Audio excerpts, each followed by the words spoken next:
Hello, mga kasisilab. Luto tayo for today is pakbet.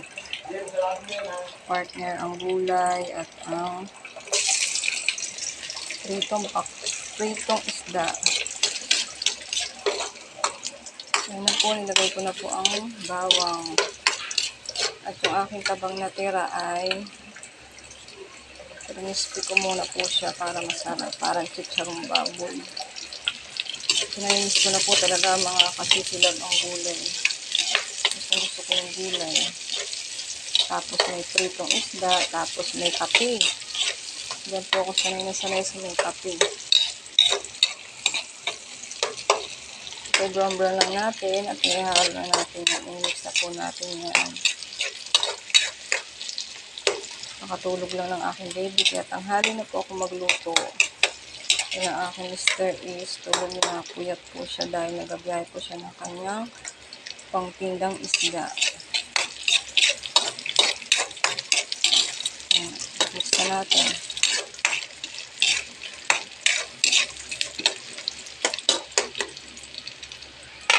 Brown natin. Ayan po natin ang kalabasa.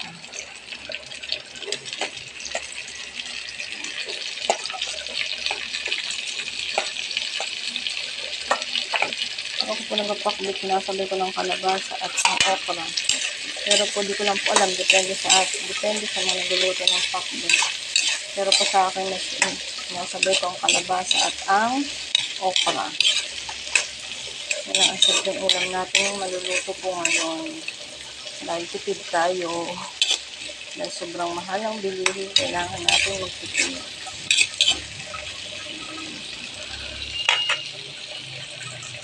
Ayan po ang ating prito. Kapalo po ng kanin, piprituhin natin yan para sabay-sabay.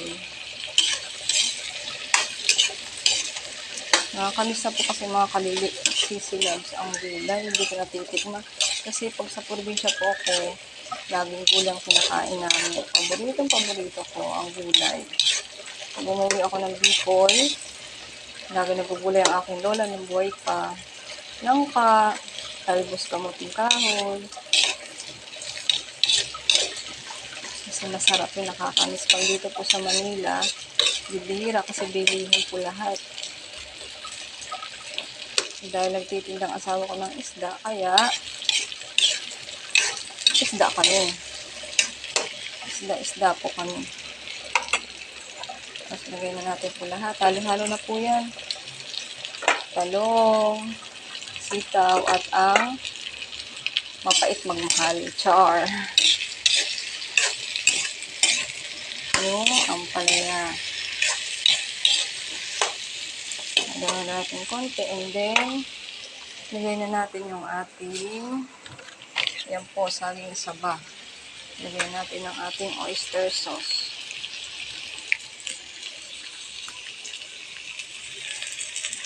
Pero pag ako po nagluto ng pakbet, daw akong lalagay ng oyster sauce. Kasi itong aking Mr. Bossy, gusto niya may oyster sauce daw po kasi dagdag sarap. Pero para sa akin, depende sa timpla yan. Tama po ba mga kasisilab? Ayan, ganyan lang po. Tapos lagyan natin konting. Lalagay natin yung sarili ko po. Yung sarili ko, yung toyo. Konting toyo lang. Tapos, halo-haluin. Tapos, nilagay po tayo ng konting tubig.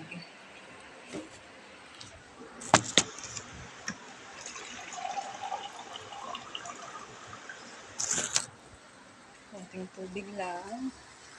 At ang aking baby po ay kailangan may sabaw-sabaw. Kasi ganyan ang gusto niya pag kumakain po siya, kayo gusto niya may sabaw-sabaw. Paborito rin po niya yung mga gulay-gulay na ganyan ng aking baby bunso. Yan. Pag kumulo po yan, ilalagay ko po ang ating pinaka masarap na magic. Magic sarap. Saan ka pa? Sana minamagic ang pagmamahal. Char! Yan po. Ang kanin natin is maluluto na at sasapaw natin. Ayan po, ang ating prito. Yan po ang next natin. Hanggang dyan lang muna po. Bye-bye!